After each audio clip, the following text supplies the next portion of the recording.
Good evening. Welcome to LSE. I'm very sorry for the delayed start.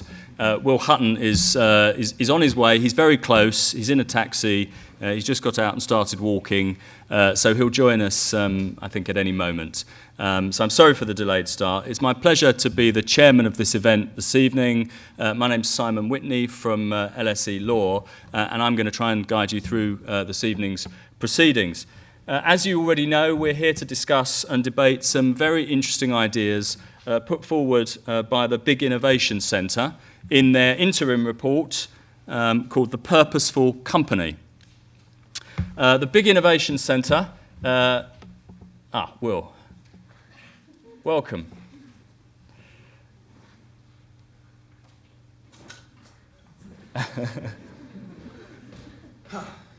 Difficult journey. Thank you, Will. So, the Big Innovation Centre exists to make the UK a global open innovation hub, to build a world-class innovation ecosystem, to rebalance and grow the UK economy. Their final report on corporate governance, which is due out next month, is going to make a very important contribution to a highly topical current debate about how our largest companies ought to be governed, in whose interests they ought to be run, and how we make senior managers accountable. So clearly this is a very topical issue. It's a matter of huge current public interest. Our Prime Minister, Theresa May, is looking at various reform options in a green paper put out by the government very recently. The Prime Minister has actually made it clear that this is an important part of the government's legislative agenda. So we are going to see some change in relation to corporate governance. How dramatic that change is and what shape it takes, we will soon find out. The question we're going to try and address tonight is, what do we want to see in that change? And is there any consensus about how we change the way in which our largest companies are run? So we're very fortunate this evening to have some very distinguished speakers to help us to have that discussion. And first, I want to welcome Will Hutton. Delighted that you made it, Will. Will is co-founder of the Big Innovation Centre. He's its current chair and is a co-author of this report. He's a well-known writer and thinker on politics and economics. He's the author of several books, including the very influential The State We're In, which was published in 1995, and the more recent follow-up, How Good We Can Be. Will's accomplishments are too numerous to list. They include 4 years as editor-in-chief of The Observer, for which he still writes a weekly column. He was executive vice chair of the Work Foundation. He's now principal of Hertford College, Oxford. You may have seen Will recently as captain of his alma mater, Bristol University, on the Christmas edition of proud of that. University. Let's move on quickly. I think we should. He looked like he was having fun anyway. Oh, yeah. I'm also delighted to welcome Professor Mayer, the Peter Moores Professor of Management Studies at the Said Business School, Oxford University, and former Dean of the school.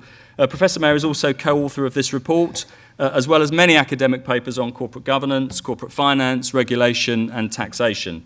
His thought-provoking book, Firm Commitment: Why the Corporation is Failing Us and How to Restore Trust in It, was first published in 2013. What I'm going to do is I'm going to ask Will and Colin to speak for no more than around 30 minutes, and they're going to talk us through the key ideas and the areas around which the Big Innovation Centre is currently developing its final recommendations. And then after that, we'll hear some reactions from a distinguished panel, which I'll invite to join us on stage at that point and introduce you to them then. And after that, we'll get some views and questions from you, and I hope that we can have a discussion around these thoughts and these proposals. And the Big Innovation Centre have made it very clear that they really want public engagement. They really want to hear your thoughts and views on the matters that we're discussing tonight. So that's an important part of this evening as far as we're concerned. If you're on Twitter right now, you can use our hashtag LSE UK PLC. If you tweet a question, I'll do my best to pick it up and raise it with the panel. I should also mention that this event is being recorded, and we do hope to make a podcast available of it available after the seminar. So let's get going. Now, can we have Will first? Is that okay? Are we going to be able to manage that? Can I just go forward to Will's presentation because? You want to go back? And then we'll go back afterwards. So, do you want to come over here, Will, and introduce us to the Purposeful Company? Thank you. There's a slide clicker. That's just the forward arrow. Great. It's fantastic to be here. Thank you very much for the invitation. Thank you very much, everyone, for being here. And actually, I think that Clare, who's on the panel, who's a co-author with me and Colin of this report, and others who've been kind of working hard on it, always thought, and I think Colin has been ploughing this furrow nearly as long. I think we've both been ploughing this furrow for a long time, thinking, I was going to say nearly as long as me, but I think I've been ploughing it nearly as long as you, actually, Colin. We really take this question fundamentally seriously. The firm in a market economy, capitalist economy, is one of the kind of basic building blocks of how that capitalist economy operates. Its dynamism, its rate of innovation, its rate of productivity, its capacity to create great jobs. Even I think you can go as far as the government in its white paper, on its green paper on industrial policy yesterday, made the point in rather a breathtaking kind of assessment, actually, of not only how poor our record was on productivity, but how poor it was on spatial inequality, which is a preoccupation of Greg Clark, the new business secretary. And I think and we argue on the Purposeful Company that many of these inequalities and many of this malperformance of the UK economy has got a lot to do with the architecture of our firms, the way they are run, and the ecosystem in which they operate. And that great firms are most remarkable kind of economic and social organizations. And they're more important now than ever before. It's a firm that marshals, and in a sense is the kind of thinking element thinking element in terms of wealth generation, pulling together, computing, all kinds of myriads of kind of knowledge to produce value. And I think let me start with as I go through this, there's a whole bunch of slides here. I don't know whether you can see them. Do they work for you? I'm not going to get you to read all this text, but I've got some diagrams I want to show you. But the big headline that we argue on the Purposeful Company Task Force, and by the way, it's a group of companies.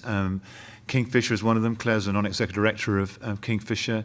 The number of companies, Infosys, asset management companies like Fidelity and Hermes, Innovate UK, the Bank of England, Andy Haldane's been supporting us. So it's quite a kind of encompassing group of organizations that have been kind of thinking this through. And we contest that a great company, to deliver this value generation, needs to be driven by an animating corporate purpose, a clear purpose. And that purpose, I'll say a few words about that in a second, that actually that purpose is it is almost a moral, not quite a moral in the sense of high ethics, but almost a kind of moral proposition about what it's on earth to do. It is about trying to better the human condition, and that animates the people who lead it, animates the people who work in it, brings together its stakeholders in the supply chain and actually its owners, to drive forward in actually working out how to marshal that information, that knowledge, in the best possible way to deliver value over time. We don't have enough of such purposeful companies. That's the brute truth in Britain. And we think the foregone cost of that every year is anywhere up to £130 billion a year, and cumulatively, that's big potatoes. This is a core element in our thinking, that actually why the story is more important now even than it was 25 or 30 years ago.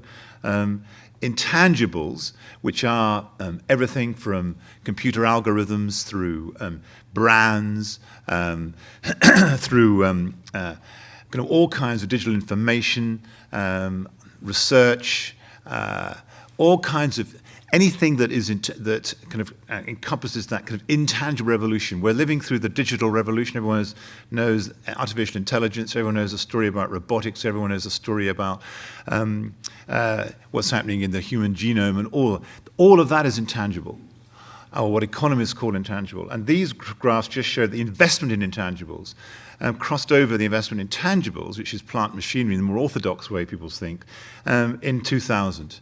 And at the moment, the rate of intangible investment in the economy is nearly twice that of tangible investment. And actually, that means that questions like trust, questions like how you bind people together who hold all this intangible information, how you don't make mistakes. The Big Innovation Centre got into this project because we are very committed to open innovation.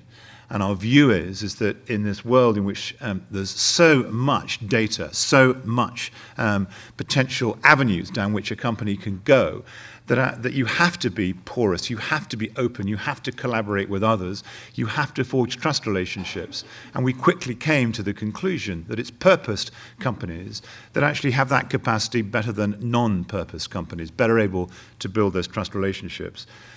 So that's why we try to get this coalition of companies and interest groups together. What is purpose? There's four kind of headings under which we think about purposefulness.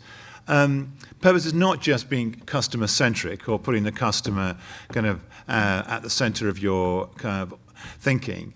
A purposeful company has a covenant with its customers. There's a real sense that you're going to look after these folk over time. They are, you need them. You want their repeat business. You want a relationship with them. You're not going to abuse them. They're central to your business model. Your employees, you have a reciprocal obligation with them. You want them to share your purpose. You want to pay them fairly. You want them to be engaged. You want them to give of their all at work. And actually, because that's the way that you want them to behave, you actually have a kind of explicit and implicit contract with them. They're a member of the organization, they're a member of the firm.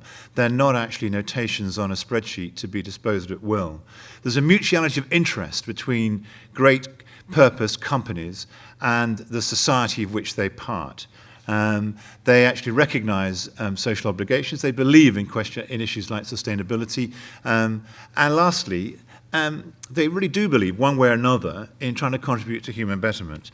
And we put together, you're not going to read this from where you are, but it's on the interim report is on our website, and do look it up. It's actually in chapter 1. But this is a little typology we try to generate about what kinds of purpose great purpose companies use.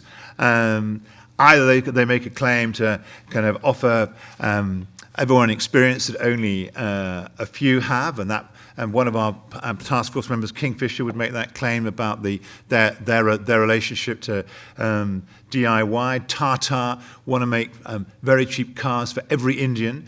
Innovation to go where Noah's gone before. That would be Tesla, obviously. But you're trying to position yourself as someone on the frontier. You're going to take on the big guys. That's and you're going to incorporate fresh challenges. And there's a cluster of companies who kind of organize their purpose in those terms. You're going to be the best at what you do. That could be Bang & Olufsen. That could be even the BBC. You take your global responsibilities really seriously. GSK, pharma company,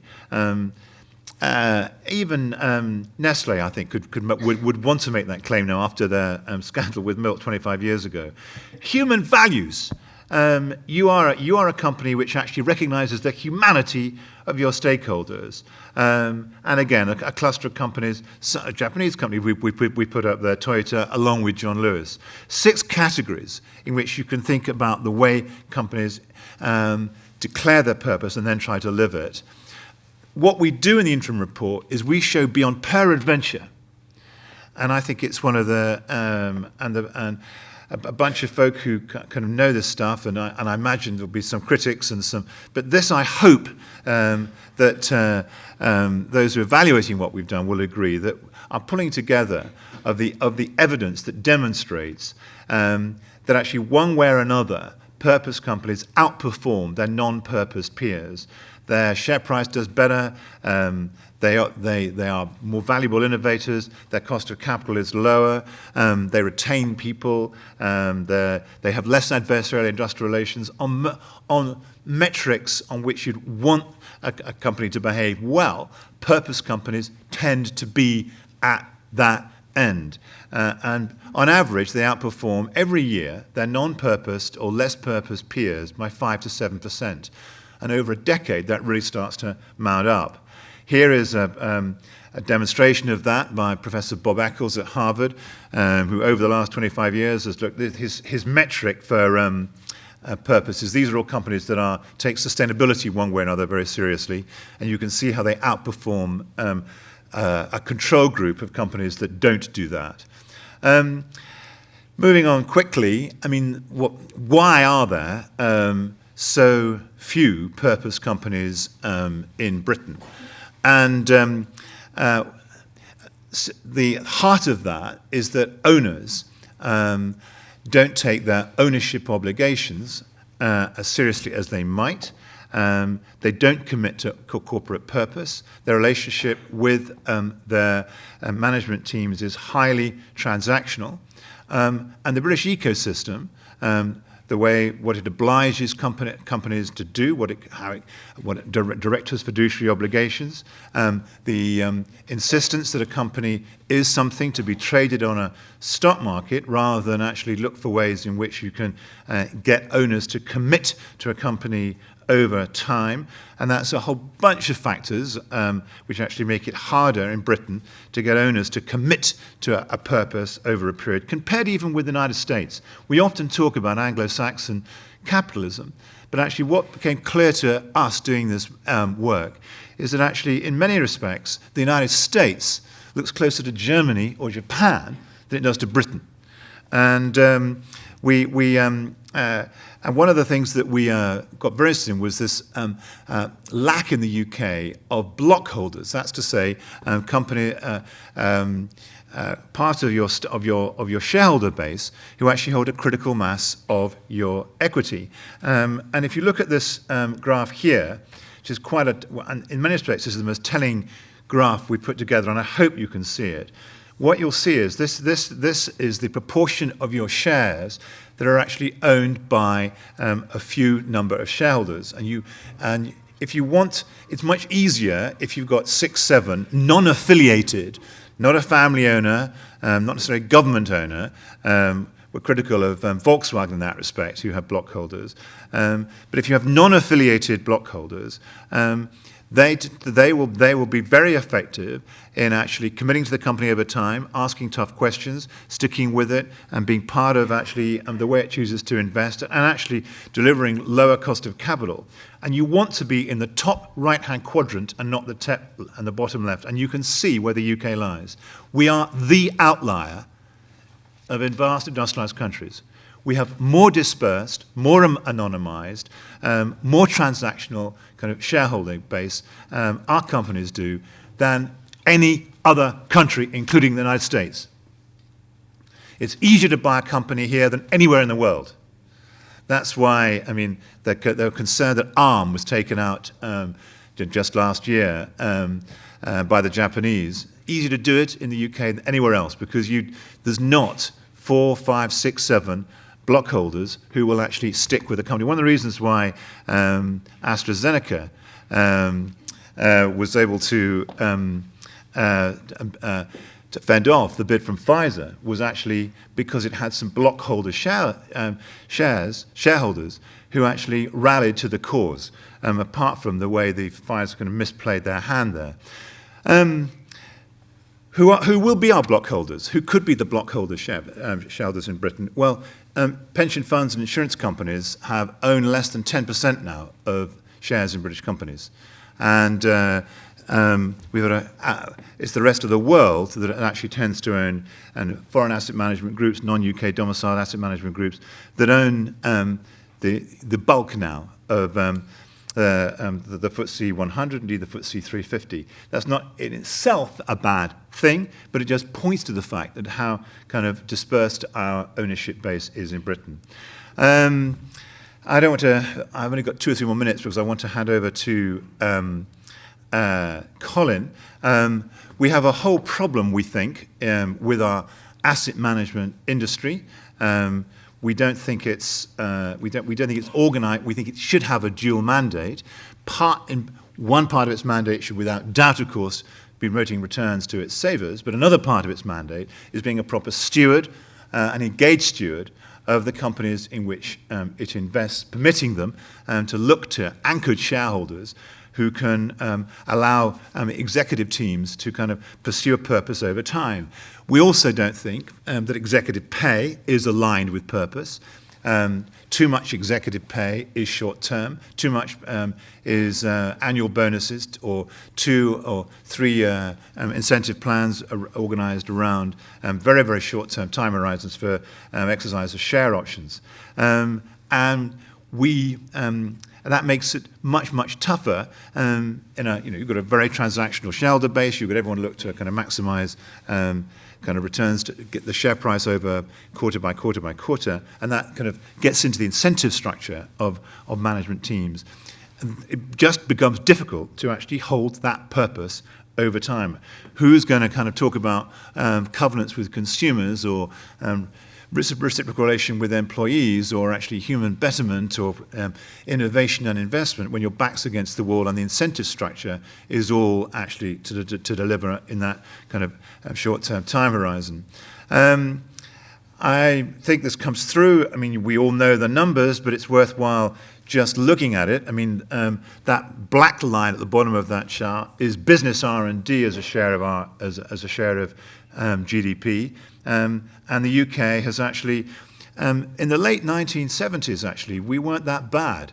And we've been consistently outperformed by other countries. And notice, actually, I mean, although that Donald Trump wants to argue that the United States is a basket case, its business R&D as a share of GDP is twice our own.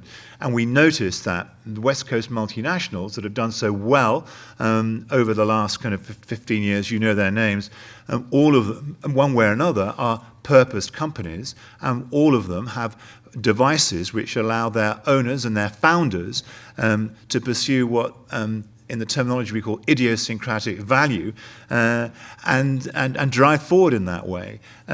That's not the case in the UK.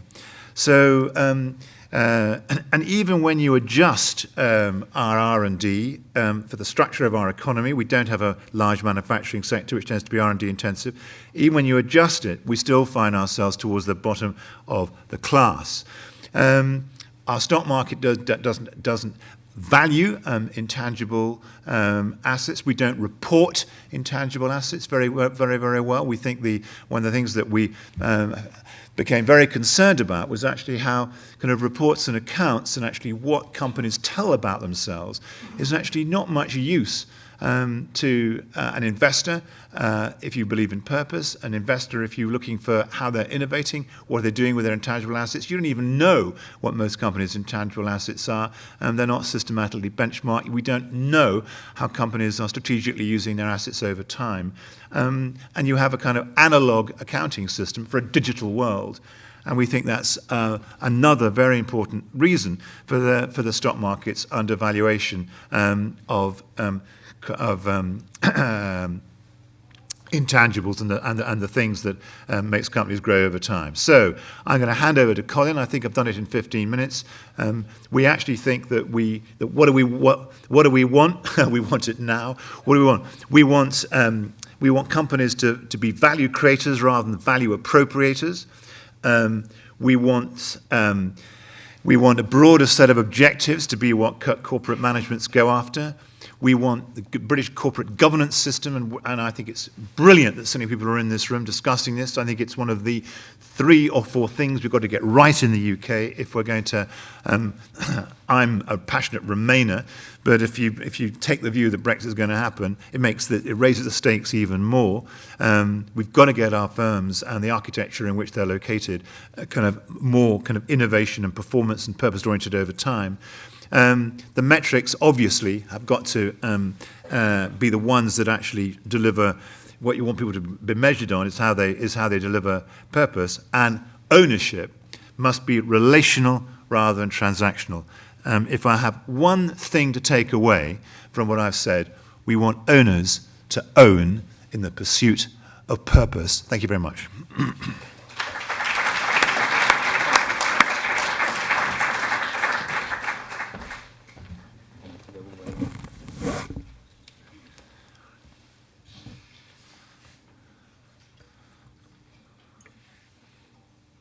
See how many slides you've avoided? Right. Great, yes. Yeah. Okay. Wait a minute.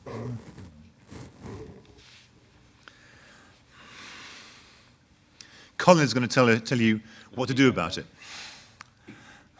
Hopefully.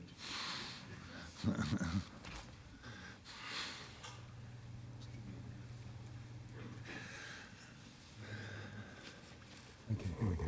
Yep. Great. Okay, so there are 2 parts to the Purposeful Company project. The first that Will has just been talking about is looking at the evidence. Okay, one of the things that we felt was a feature of this subject is there isn't much clear evidence on what could be the underlying problem. So that's what the material that Will was talking about is trying to get towards. What's the underlying cause? The second part is to try and derive a set of policies as to what can we do about it.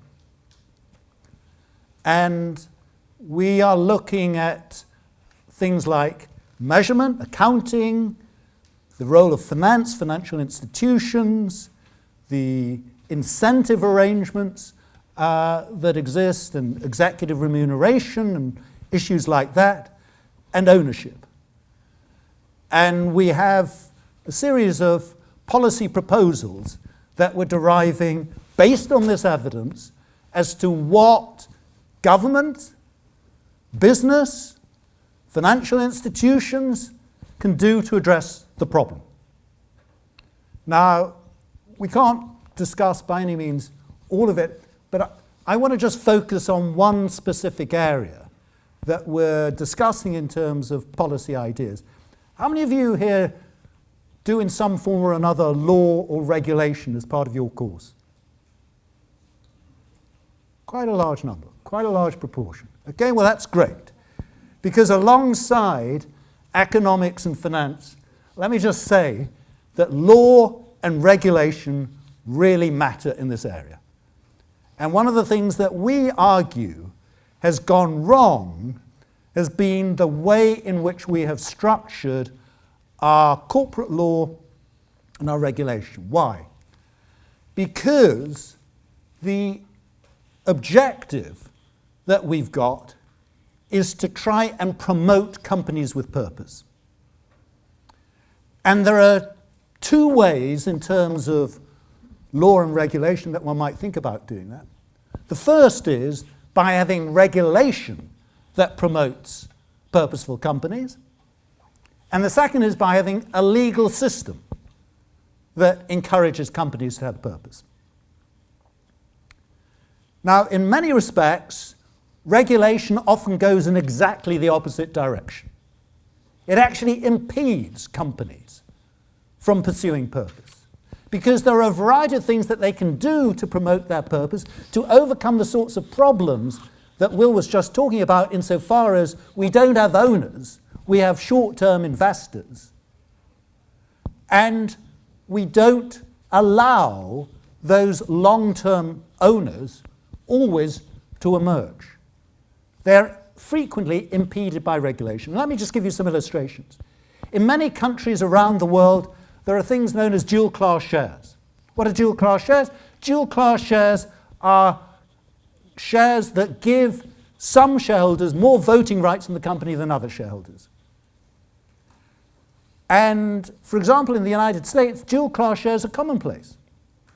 And some of the greatest companies in the world, like Google, Facebook, LinkedIn, the New York Times, the Wall Street Journal, they have dual-class structures. And why? Because the argument goes that the founders like Larry Page, Sergey Brin, etc., have a vision for their company and they want to retain that vision, and they don't want disinterested, short-term institutional investors that are buying and selling to interfere with their ability to deliver on that purpose. So they retain control through having a disproportionate voting share of those companies. That's one example. Another example is that in the United States, the boards of companies can protect themselves against the risk of being taken over, in particular by hostile bidders.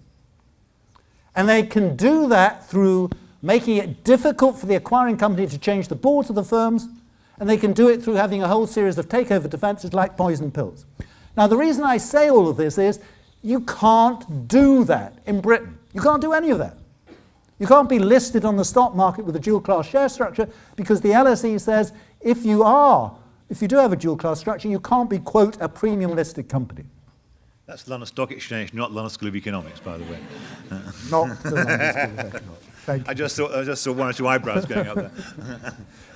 And likewise, the takeover panel says that you cannot frustrate, quote, a bid. That is to say, you cannot interfere with the takeover process once the takeover process has started. So you can't have poison pills, or you can't introduce poison pills after a bid has started. And you can't have a mechanism of staggering the changes in boards once a bid that has taken place, which is, again, commonplace in the United States. So we impede, through the regulatory process, a lot of things that in many other parts of the world, I cited the United States as an example, but actually if you go around the world, in nearly every country in the world, they have at least one of those forms of promoting purpose that I say we're not allowed to do in the UK. So that's one element. Does regulation assist with or discourage the promotion of purpose? The other is company law and the way in which company law encourages companies to behave. But before I get on to that, let me just say a little bit about regulation. Now, many of these rules that I say impede purpose have come in not because anyone's been trying to stop companies having purpose, but because they haven't recognized the impact of what they're doing. So there are very good reasons for why we discourage dual-class shares. It's a highly controversial area. And if you talk to most financial institutions in Britain, they will tell you that dual-class shares are the worst things ever invented. Okay? And there are strong arguments about them in terms of the way in which they discriminate between different classes of investors. So there are good reasons for not having them. And likewise, in terms of having takeover defenses, one might want to encourage a market for corporate control and not prevent companies from being able to increase their value by being taken over by a higher value purchasing company. So in all of these areas, there were arguments for these various rules. But in many cases, the implications of this for exactly this topic of the purposeful company was not recognized. And so the principle that we put up here is that not that you should encourage companies necessarily to have dual-class shares or takeover defenses, but on the other hand, you shouldn't necessarily discourage them through the types of rules that we've got. We should start from a principle that we're all familiar with in relation to taxation, and that is neutrality. You shouldn't interfere. You shouldn't interfere one way or the other. You should start with a presumption that companies should be able to choose the structure that's appropriate for them. It's not to say you don't want to move away from that neutrality in some instances, but you should have a good justification for doing that. And furthermore, you should think carefully about whether or not what you're trying to achieve can be done better than through these broad brush rules that say you can't have a poison pill or you can't have a dual class structure. Think about what is the problem you're trying to solve. So in the case of dual class structures, the thing that people worry about is the fact that the minority shareholders, the people other than Larry Page and Sergey Brin in Google, can be exploited by those dominant shareholders. Well, if that's the thing you're worried about, why not think about some direct form of protection? For example, you might seek to enhance the rights of minority shareholders, those small shareholders, in terms of major investment decisions. We use this sort of procedure in something known as related party transactions. It's a frequent way of trying to overcome the problem that exists there.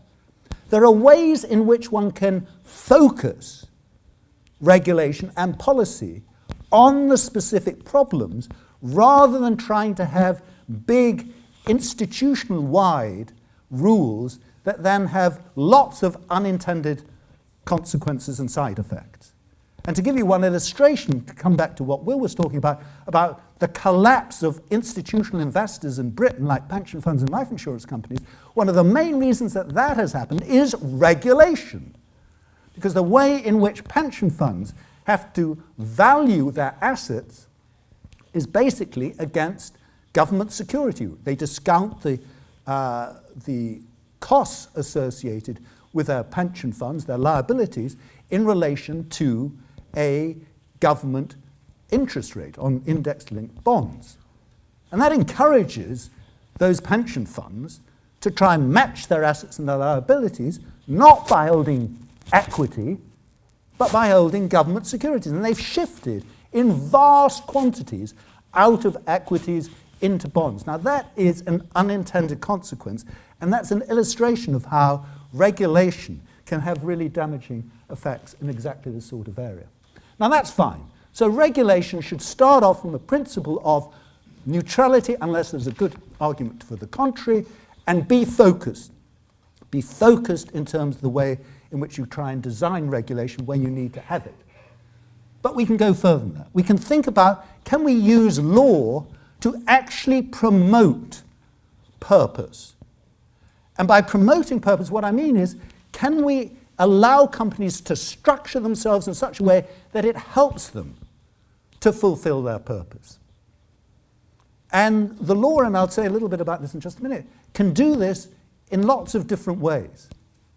In Britain, we have something known as the Companies Act, the 2006 Companies Act, and we have a very famous provision in it, a section of it called 172, which basically sets out the fiduciary responsibilities of directors of companies.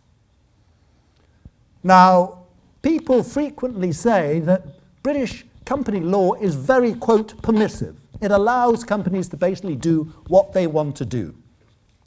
In fact, it's not in practice nearly as permissive as it's made out to be, for two reasons, one of which is the regulatory problem that I was just talking about, but also simply convention.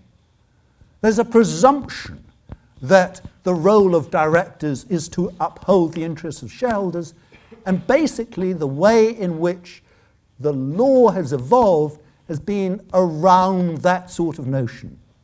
Although in principle you can specify a purpose under section 172 that then lays down the fiduciary responsibilities of directors, in practice that's very rarely done.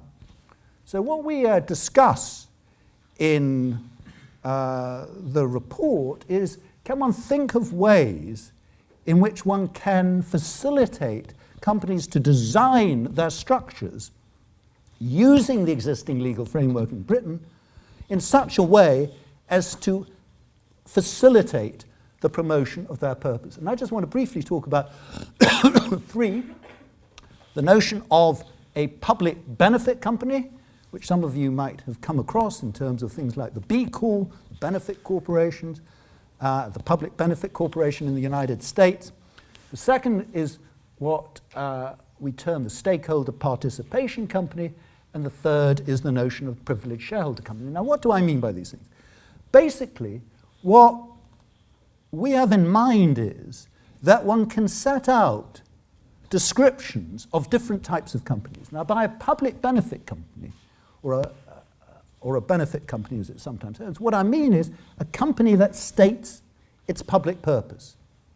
Okay, so its public purpose may be to promote the development of local community activities within the areas that it's operating, or it may be to address issues associated with deprivation, or it may be something much more straightforward in terms of just producing things that are of real benefit to their customers. And the public benefit company therefore has to have a stated benefit that goes beyond its commercial purpose. And then the directors have a responsibility, a fiduciary responsibility, to uphold that, quote, public benefit. Now, this is an idea that has been widely promoted in the United States in particular, and there are things called public benefit corporations that now exist in 32 states in the United States, and most significantly in Delaware. What we're suggesting is, well, we don't necessarily need to introduce a new law, as in the United States. We can think about essentially structuring models that companies might wish to adopt within the existing framework. That's one example. So another example. Theresa May, when she first got interested, having become Prime Minister, in the subject of corporate governance, latched on to the idea of, well, perhaps we ought to have workers on the boards of companies. And that's a way in which we can overcome the problems associated with disenchanted employees in firms. For a variety of reasons, she's somewhat backpedaled from that idea. But there is an important principle that the way in which our law at present protects interests other than shareholder interests is quite limited. Now, the idea of imposing a rule, as exists, for example, in Germany, that says that one should have employee representation on boards of companies, is, I think, open to question and debate.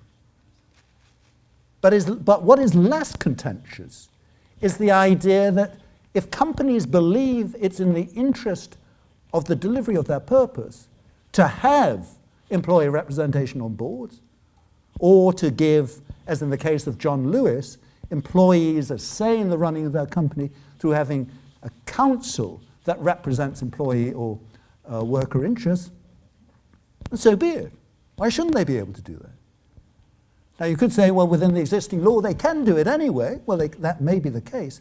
But by setting out a model of this form, one is basically legitimizing in a way in which at present it's perhaps not legitimized to the extent that it might be. And finally, to come back to this notion of some shareholders having a long-term interest in the delivery of purpose, as in the case of Sergey Brin and Larry Page and Google, well, again, one may not want to do this through regulation, but you may want to make this permissive notion of company law more of a reality by setting out the type of model that companies might adopt to embed purpose through having these long-term engaged shareholders. Or, in terms of protecting themselves against takeovers, again, you may not want to have a universal rule, but you might want to allow companies to protect themselves, if they so wish, against takeovers. Now, this, I think, illustrates the way in which one can take a structure as it currently exists and work on it without having to fundamentally reform or throw it out, but really to appreciate that something needs to happen beyond the way in which it's currently structured. Now, there are obvious questions as to how does one determine that a company should adopt or chooses to adopt one of these structures. The answer is, clearly, it has to come with the agreement of the owners. And they ultimately have to know the type of company that they are investing in. So the basic principle here is you're engaging in activities between consenting adults. And the consenting adults, on the one hand, is the company that's setting out its purpose, and on the other hand, the investors that choose to or choose not to invest in that company. Or not just with the investors, but with your employees who choose whether or not to work in your company, and by setting out whether you're giving them some stakeholder protection, they may find it less or more attractive to work in your firm. So this notion of being clear about what the purpose is and the way in which the company is seeking to embed that purpose in it is key to promoting the engagement of shareholders, of stakeholders alike in the delivery of that purpose. Now, that's all fine. The question is, will companies actually do this? Will they move beyond their existing structures to adopt these types of models? And I think that's a really interesting issue, and so a lot of the other parts of the report where we're putting forward policy recommendations are really designed to complement this idea so that it's not just a legal and regulatory change that's taking place, it's in the context of a much broader change to the ecosystem of investment, incentives, etc. But I think that there are various other mechanisms that one might use to encourage companies to move in this direction. Let me take the example of the public benefit company that I was referring to earlier on. Those are companies that provide a public benefit beyond their commercial interests. We as society are deriving a benefit from those public benefit companies. Now that's, in economic parlance, an externality, okay? And it will be underprovided in general unless one gives firms an incentive to adopt such a structure. Well, one way, obvious way in which one might think about doing that is essentially through providing a tax incentive, a corporate tax incentive, to help internalize the externality associated with the public benefit that they're conferring. And likewise, in thinking about these public benefit companies, there's one group, a rather large group, of companies for whom it might be deemed appropriate to say, well, actually, this very enabling process and permissive process that I'm talking about here should have an element of compulsion in relation to at least one part of the economy. The most important part, what is sometimes termed the commanding heights of the economy, our utilities, our energy, telecoms, transport, water companies, our banks. Why? Why those companies? Because those are companies that by definition have a public purpose. That's why they're regulated. And at present, what we're trying to do is to specify their public purpose as against their commercial interest just through regulation.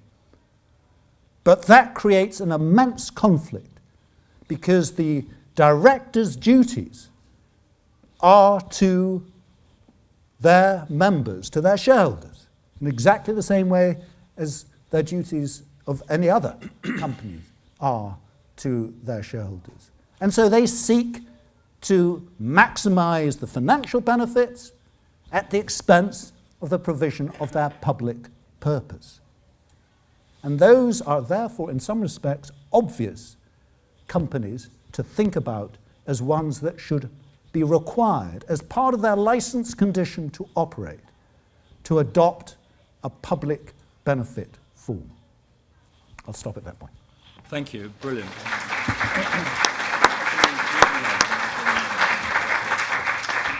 Thank you very much, Colin. Thank you very much, Will. Some great material for us to work with in the discussion. Thank you.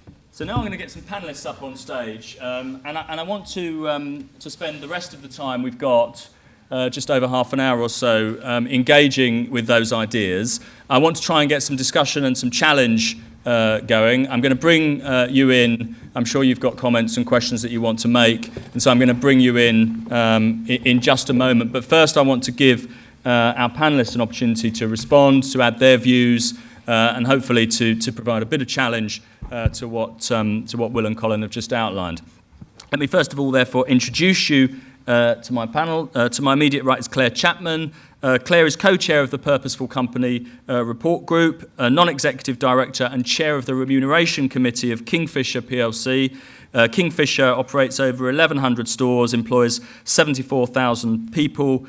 Clare is also on the board of Hydrick and Struggles International and serves as a commissioner on the Low Pay Commission. Next to Clare is Ian Berger. Ian is head of corporate governance at Newton Investment Management, an investment management firm with £53 billion or so under management. Ian joined the research department 18 years ago and now has overall responsibility for corporate governance considerations throughout Newton's investment process, also leads ESG analysis for certain sectors. And Ian is going to give us the investor's perspective on the panel. I hope you don't feel too outnumbered, Ian. Our final panellist to my far right is David Kershaw. David Kershaw is Professor of Law here at LSE, an acknowledged expert in corporate law and corporate governance, author of several books, including a leading textbook on company law, which some of you in the room are reading at the moment, and most recently, Principles of Takeover Regulation, published last year. He's also an outstanding teacher and PhD supervisor, and I can say the latter from personal experience because David's supervising my own doctoral studies in corporate governance here at LSE. So, first, let me start with Clare. Clare, perhaps you could help us to understand why, as chair of a remuneration committee and an NED yourself, you thought this project was a worthwhile one that you wanted to take a lead role in, and add your thoughts to those of Will and Colin. I'm also interested in your views on executive pay as a chair of a remuneration committee. So maybe you want to say something about executive pay in your introductory remarks. Thank you very much, Simon. And can I also say, having met some of you before we started tonight, I also know there's likely to be a lot of interesting discussion from the floor as well. So I'm going to keep my conversation points very brief. But my start point, if the purpose of tonight is to talk about whether purposeful companies are a healthy prescription, my start point really is to talk about growth on the basis that if growth is the single biggest determinant of societal progress and living standards, for me it was very important as we were looking at the evidence and putting together policy recommendations that each of them would pass the test of, is this an enabler for growth? And so I want to make two observations and an assertion. And the observations I want to make are about the headwinds that I think we're facing in the UK. And therefore, the policy recommendations have got to be strong enough, have enough gun to be able to deal with those headwinds. So first of all, the first observation would be that we appear to be stuck in something of an investment paradox at the moment. If you look at companies in the UK, in the USA, in Europe, since 2008, there has been a very significant increase in the liquid holdings which are taking place in those companies, partially out of a sense of caution, but also the perceived risk and uncertainty. So what is it that's going to unlock that investment to go into igniting the sorts of growth that we're going to need to get long-term sustainable value? And I guess there's numerous ways of looking at that. One way is to think of the things that ignite growth are big transformational events like the Industrial Revolution, like the digital revolution. And in a way, the best analogy I've got of that is it's a bit like surfing. You see a wave and you look to ride it, and then you do confident investment behind that. That is a worldview, but doesn't happen to be mine. My experience of having worked in very large corporations in the US, in Europe and in the UK is actually investment or growth comes from a myriad of investments, and not just in physical assets, not just in machinery and kit, but also in intellectual assets, as Will talked about, intangibles, in social assets. I met some colleagues before we started who were talking about the quality of relationships, and also with infrastructure and environment. It is very important to recognise that it's a whole series of investments in those assets, intangible and tangible, that can really ignite growth. And it's very telling for me. There was a report that's just come out of empirical findings in the US. And since the 1950s, the assertion is that about a fifth of all of the growth that's happened in the US has come from an investment in raising the educational attainments in the country. So a big investment in intangible assets can make a sizable contribution to growth. So the second headwind that I want to talk about is how short-termism can be a big drag on growth. And Will touched on this, so I will be brief. But Andy Haldane, who's been an advisor of this work, did some work in 2014 with some colleagues and found that there were significant cases where investment in public companies was delayed or ignored to meet the short-term needs of shareholders. Now, I suspect we'll hear more about that, but as Will showed in the interim report, we showed how R&D investment in the UK is lagging elsewhere in the world. And my own view is what that points to are a whole series of changes that are needed to the ecosystem in the UK. And for me, one of the biggest single differences that could be made would be to change the accounting system in the UK. It is quite bizarre that value of firms in the UK currently is derived off largely physical assets, which in many cases is only about 50% of the value of firms. And as I pointed to earlier, it's far more other assets which are non-financial, which can then lead to growth. So my own view is that we have to make sure that the policies that we put forward are strong enough to deal with the headwinds of reduced levels of investment, but also significant degrees of short-termism. And my own view, having done work on the proposals, is that it is no one single change that's going to make the difference. It's a whole bundle of changes. Colin spoke to the changes that we're going to be recommending around corporate law. And my own view is that by being able to choose a corporate form that actually matches your purpose, it will free firms up to be able to deliver against that purpose, but also with freedom comes responsibility to be able to report far more openly on the outcomes of that purpose to the public. Secondly, that as a result of the recommendations, we are going to be putting together a far more thoughtful way for firms to be able to certify that their words and their actions match. And I do think that one of the things that will do is contribute more to the license to operate.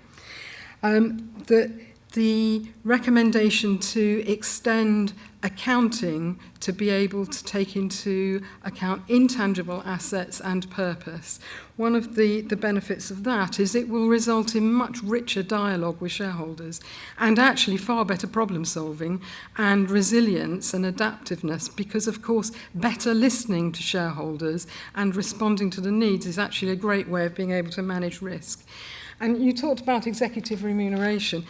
Being on a remuneration committee, I do know that reducing the focus on short-term bonuses and pushing out vesting periods to 5 to 7 years to make sure that it really is the long term that's being rewarded is a very significant move, as too is the requirement to actually hold on to shares after someone leaves an organisation. So again, it really is the long-term value creation that makes the difference. Colin talked about the fact that part one that Will talked about was the evidence report. We're just about to publish the policy report. Then comes a whole third phase, which is about making change happen. My strong hope is that we'll be able to engage people like yourselves, because there's an awful lot of design work to do in order that this actually becomes a reality in Britain. Thank you very much, Claire. So now we come to Ian. Ian, you're the first speaker this evening who hasn't had anything to do with this report. So I'm really interested to hear, as an investor coming to this relatively new, how Newton reacts to this. Do you think some of these proposals are workable? How would you as an investor respond if some of these proposals were to be implemented? Yeah, I am slightly in a minority, or a complete minority here. So I'll just qualify, my statements are coming from an investor's perspective. Not all investors are created equal.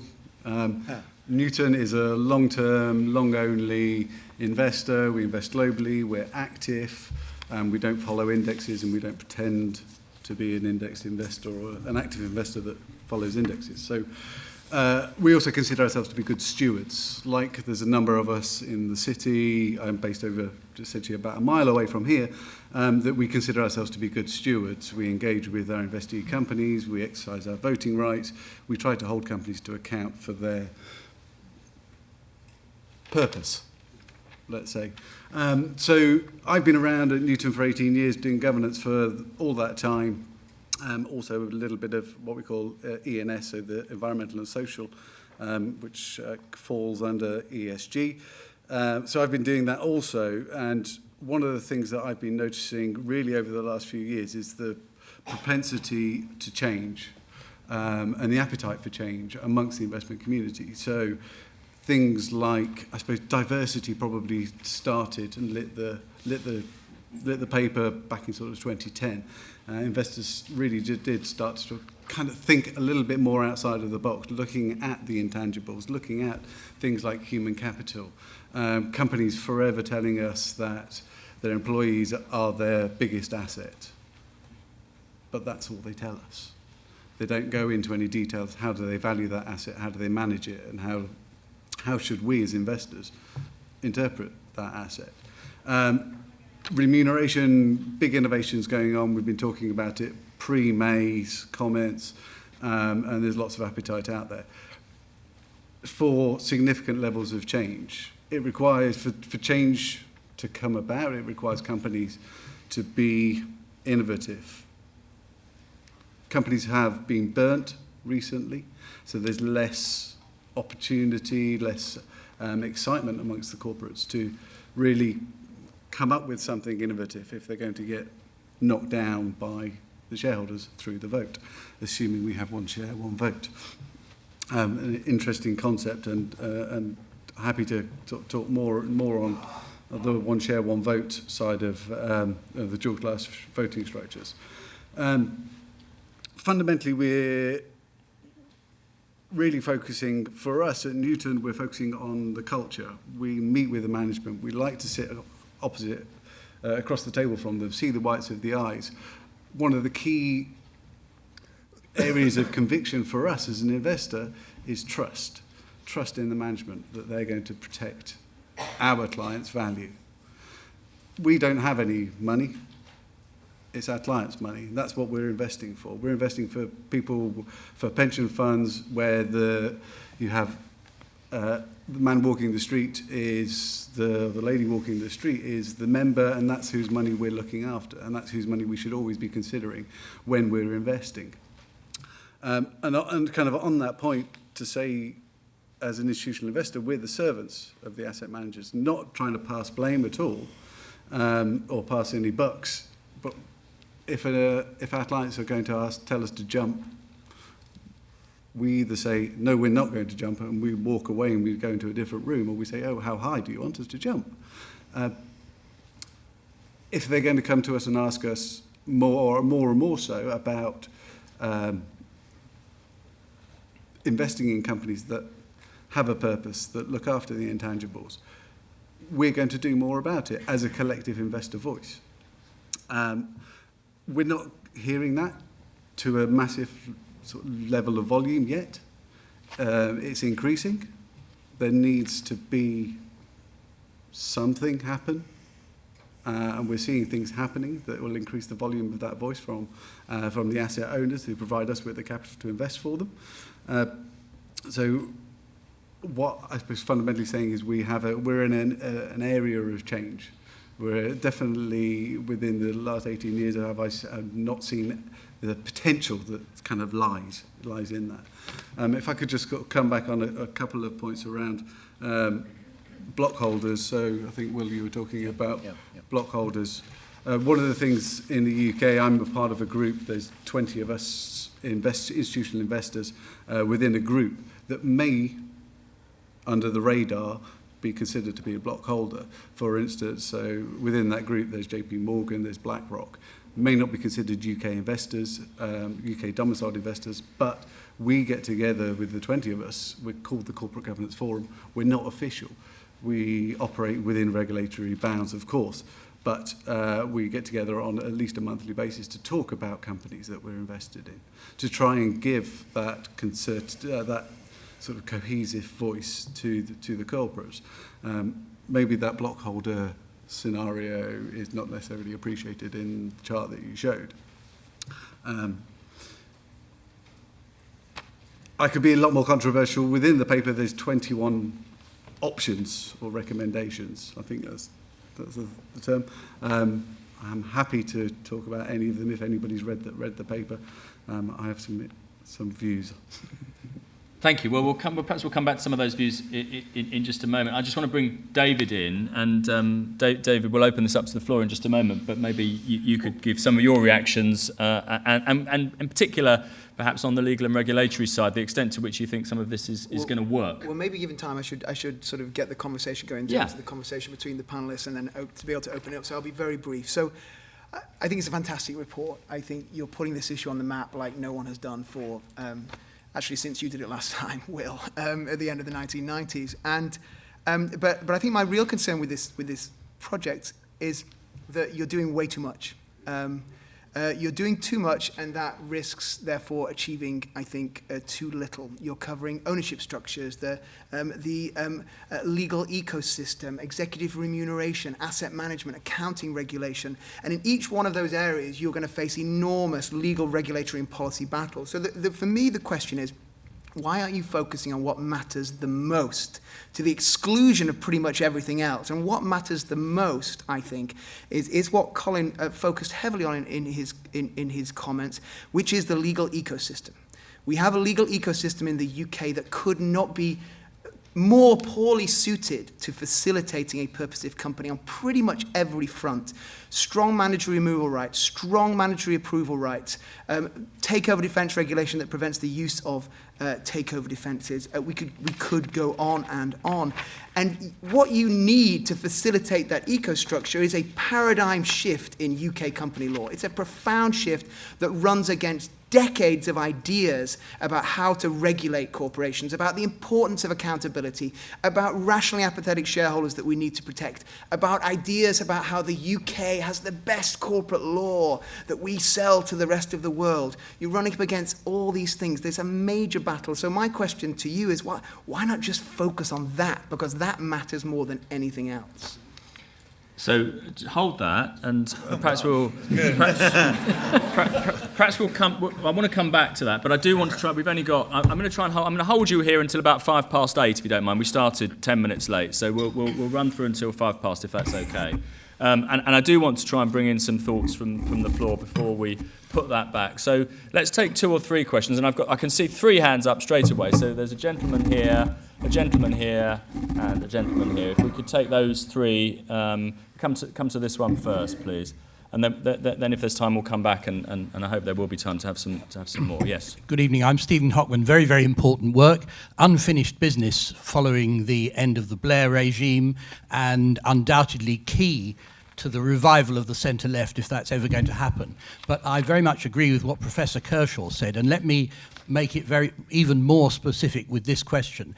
If the public benefit idea is ever going to succeed, isn't it absolutely necessary, I think that's what Professor Kershaw was saying, for there to be a change in the law so that there is some sort of duty on the company itself and on its directors to benefit external stakeholders, which is enforceable by those stakeholders? Can you avoid that revolutionary measure? Can you square that circle if what you propose is really going to be achieved? Can it really be done simply in a permissive sort of way?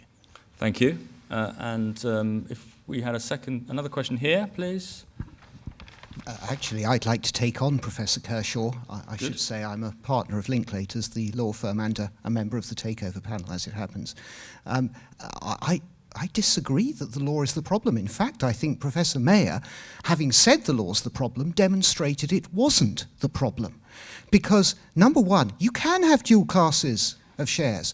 It's the investors who don't like the dual classes of shares. Number two, you can have takeover defences. The takeover panel doesn't say you can't. It just says shareholders have to approve them, and they won't. Section a purpose of companies. You can have purposes companies, but actually people don't. What we're dealing with here is not a legal problem, it is a cultural problem. Now you can encourage things, and that last slide about tax incentives, etc., is clearly very important, though I note that the point about banks, utilities and companies actually is a total foreign body in the proposals because it's not to do with innovation at all. But what you've got to talk about is how you change that culture. It's not about changing the law at all. Thank you. And you in here?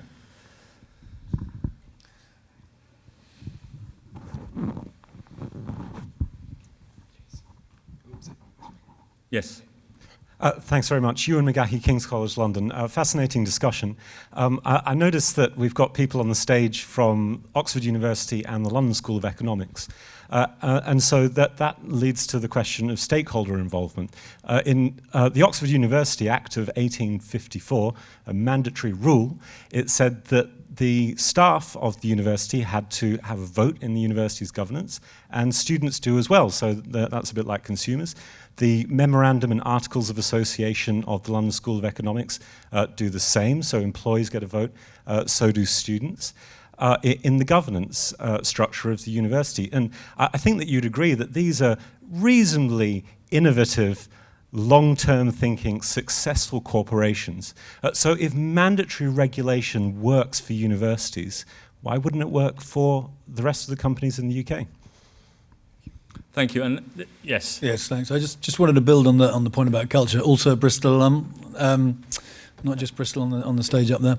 Sorry, not just Oxford. So the point about culture, I think what I took away from the first bit, this was Will talking, was this is tremendously a tremendously optimistic view. This is absolutely fabulous, which says actually there is complete consistency between purpose, which has all those moral implications, and actually doing well. That's what you showed. That's what the charts, that was what the story is. Yeah? I then lost the story slightly because we then seem to be saying that we need to regulate people to do something which is actually in their interest. So shouldn't we be emphasizing, as the gentleman said, culture or information or explaining and telling people that the good news is actually they can do good and benefit from it. Yeah? There is no conflict.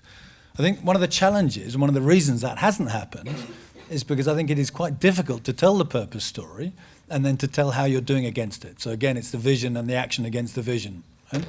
And I think part of that is because we haven't become sophisticated enough in terms of our taxonomy, or that we explain what purpose is. We talk about moral language. Well, that's a little bit vague, if you don't mind me saying so. Yeah? So can we focus perhaps what we'll think about a language, a common language, which allows us to explain what that is. Yeah? And just a suggestion, Davos has been full of the Sustainable Development Goals. Yeah, that's something signed up to by 190 countries. That might be a taxonomy that we could latch onto and encourage people to explain their social purpose against, and then that would be common. That's one thing. And the second thing, very much agree with Claire, I think it was you said it, is some form of consensus on the way we report against how we do against that purpose. Obviously not enough to do just to state it, you have to then report against it. So I would emphasize, I think having a transactional market is absolutely fabulous, but let's match it with strong information flows, and let's help those information flows be strong by providing the structure and the basis of the conversation. Thank you very much. So some 4 really interesting points there. Claire, do you want to pick up on some of those? I will do. One of the interesting things for me in the Purposeful Company Task Force is there are genuinely representatives from the entire value chain around the table.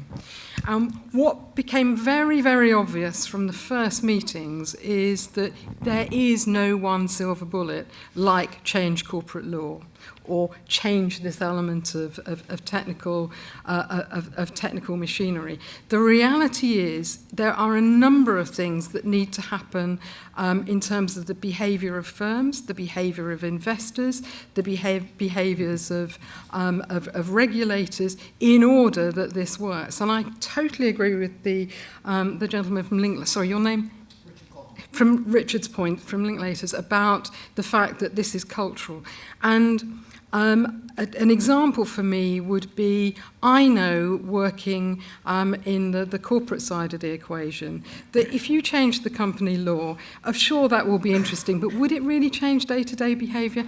I doubt it, unless there are all sorts of other things which go along with it. So for me, one of the things that will make a big difference is changing the accounting system, is changing the way that we can do stakeholder reporting, so we can have the right dialogue with investors, where we can give them information, give employees information, suppliers information, on things that matter to them, as opposed to things that used to matter at the time of the Industrial Revolution in terms of physical assets. Ewan, your point about mandatory, what I do suspect we will end up recommending as part of the report is to make it mandatory that firms incorporate their purpose in their articles of association.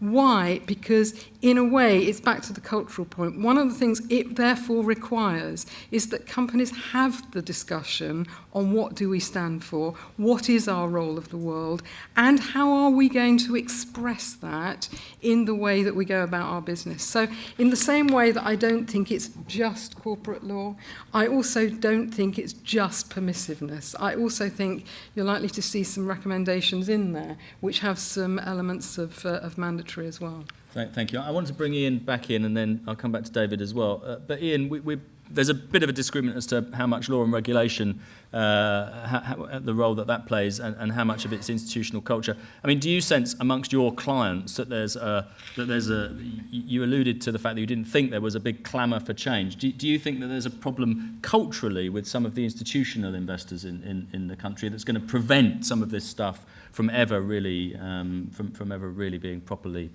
implemented? Cultural conflict. I mean, I think there are elements of conflict that exist within investors that will prevent them from accepting more change or accepting change. I think these things can always be overcome. And I think there is a cultural mindset change. There's a new generation of investors coming through. There's greater pressures. There's economic advantages to be had through recognizing and understanding sort of cultural differences. And when investing, you're not purely investing with an open book to say, we'll give any company your money and hope that they're going to provide a return. There's massive amount of anecdotal and empirical research out there. We do our own internal research that proves that the work we do from an environmental, a social and a governance perspective, which some class as non-financial, actually provides added level of return for our clients. We can prove it internally. I wouldn't be working if it wasn't for the fact I'm providing a return. So yeah, I think that it can be achieved. It's all any cultural change is always a slow process. Things can be escalated to increase the level of change and the speed of change. And it would be great to see it. I think it can happen. In terms of, I think it was Ewan, was it? Yeah, and the kind of the mandatory governance side of things. I think yes, mandatory governance. One has to be careful. It works. Specific examples work for specific companies or bodies in their unique environment. Applying, I think one has to be sort of very careful of applying very specific requirements on a very broad set of companies. the comply or explain approach in the UK has worked, arguably has worked really well. More companies comply with the governance requirements than necessarily explain. As an investor, I much prefer companies to explain. If they've explained why they don't comply, that means they've given it a greater level of, in my view, they've given it a greater level of thought that has gone into that decision. Obviously, there are a lot of investors that don't, and a lot of companies have to toe the line, let's say, otherwise they get a big vote against. So that sort of goes back to these sort of ingrained institutional attitudes. David, can I come to you? So the challenge is the law is already pretty permissive and there's just no demand for this kind of diversity of structures. No demand from shareholders, right? The law is not permissive for shareholders to choose a different balance of power that they think could facilitate a different type of company that could ultimately generate more value. And I think the scope to choose, to elect to have a different balance of power to facilitate that is something that's missing. And I don't really get it in the debate in the United Kingdom because we're very heavily focused on shareholder sovereignty, shareholder choice. And what UK company law does is take away choice. You can't have a different removal right. It does take away choice. It does take away choice. You cannot choose to empower your directors to use takeover defences without your approval subsequently. You cannot, it is not wrong. The non-frustration rule requires, when a bid is made, that you go back to your shareholders for approval. You cannot ex ante give your directors the power to use a takeover defence without then going back to your shareholders once a bid is commenced. You cannot, in UK company law, provide for a removal right that is a cause removal right. You cannot, in UK company law, take away the requirement to go to your shareholders if you enter into a significant transaction worth more than 25% of the company. You cannot just completely, in a public company, very easily waive preemption rights permanently. Okay? There are many, many things that you simply cannot do. It is not permissive. We probably need to take this up afterwards. I don't want to take away too much of Will. But anyway, so the point is... I'm very happy go on. You know. It's very interesting. I'm fascinated by the discussion. I want to hear the reply. So anyway, so I should be quiet. We've only got 5 minutes. So thank you. So I'm just going to see if there are any other comments from the floor which we can just briefly take. And I'm afraid I'm only going to have time for 2 or 3 more. So I'm going to go down the middle here to the lady with her hand up and then the gentleman in front of her, if I may. And then I'll just take one more over here, please. Thank you. Hi. So you mentioned earlier about the study from Bob Eccles at Harvard. I actually work with Bob and I work with George Serafim at Harvard University. And they've done incredible work demonstrating the value of purpose and how it actually leads to improved profits. And I think that it's incredibly important. At the end of the day, companies are there to make a profit, and if we can kind of continue educating on exactly how that works in practice for companies to show that they derive value from purpose, not just that they have a purpose, but that it creates a value in some way. So more evidence. Exactly. And for example, that could be employees deciding to work harder because they're engaged with a purpose and they see value in what they do. There's also multiple ways for companies to actually go about putting purpose into practice in their company. They can do it by aligning their strategy, the overall company strategy, with their purpose. They can do it through certification, such as the B Corp certification, or they could do it through changes in company law. And each of those decisions has different levels of risk, different levels of uncertainty, but each of them provides a way to do it in practice. And my final comment would just be to ask about the community interest company in the UK, which is actually a legal, a corporate form which already exists that hasn't been mentioned yet. Yes. And if you have any thoughts on that. Thank you. Yes, that's a very good point. And the gentleman in front of you, please. Hi, my name's Daryl. I'm from B Lab UK, the non-profit behind the B Corp movement. Thank you very much for an excellent discussion, first off. I'm just wondering, in regards to, obviously we discussed mandatory regulation and how that might not necessarily work, but equally, that opting in, like we do with the B Corp certification, you end up with an echo chamber of lots of companies who all believe in the same thing. And so the question, I guess, then becomes, well, do we need a cultural change? And I think, and what we're seeing is that many studies show that that's happening with the rise in the number of millennials as consumers, as workers, as investors, and the impact they're having. And I was wondering if there'd been any thought into the role that they're going to be playing going forward. Thank you. And final comment here, please. Yeah, Darren Kiggins, NAPO rep.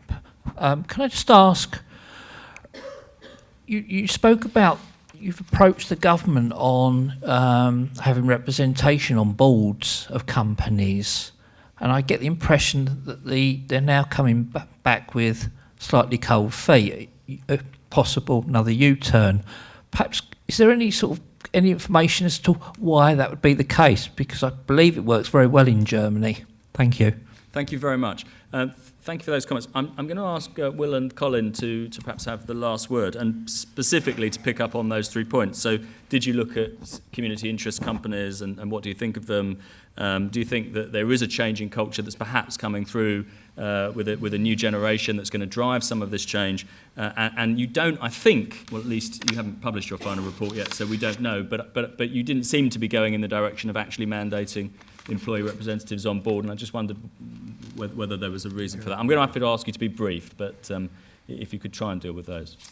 We did publish in November an interim report on pay, and we did argue for a what we call a fair pay review or a fair pay charter, in which directors and chairs of REMCOMs have to engage in, and the directors team more widely, a dialogue with staff and union representatives about pay relativities, whether pay is deserved, how pay serves the delivery of purpose, and what is happening to pay ratios over time. And the reason why we think that works better is because, I did, in the state we're in, float the idea of supervisory boards Germany style. I don't think it's ever going to happen in Britain. Now in my 60s, and I think, I've got to a point where I think, let's do what's feasible. And I do think in a unitary board where you try to proceed by unanimity, it is quite tricky having a kind of a stakeholder who is likely to take an oppositional role, and it's going to be difficult for that stakeholder too, by the way. How do you choose them? How do they have legitimacy? This fair pay review and a fair pay charter, a mandatory requirement, to pick up someone else, are we going to be mandatory? A mandatory requirement on every company, public or private, to engage in this process, would, I think, be one trigger amongst the others, to pick up on David's point and to reinforce what Claire said, that would deliver cumulative change. Because what you want in the end is culture change. If you think about change, 30 more seconds, whether it be wearing seat belts in cars, whether it be when it was first established that smoking caused cancer, there was enormous resistance to that idea, and we've now got to a place where it is culturally kind of impossible to kind of smoke in a private place or a public place almost now, and actually that's become backed by law. And what we've got to do, and what I want to do with this report and Claire and kind of fantastic where it's a fantastic group we put together on the steering group and actually the companies that support us, and is to try to deliver something that will trigger a conversation that will enable the cultural change behind which legislators can actually come in behind to transform the regulatory and legal architecture. That's the long-term aim, but it's a generational long thing to do, and many of the people in this audience who are under 35 are going to be people who will carry the flag when I'm pushing up daisies. Okay. Just very quickly, the 3 questions. First of all, community interest companies. Yes, We have considered community interest companies.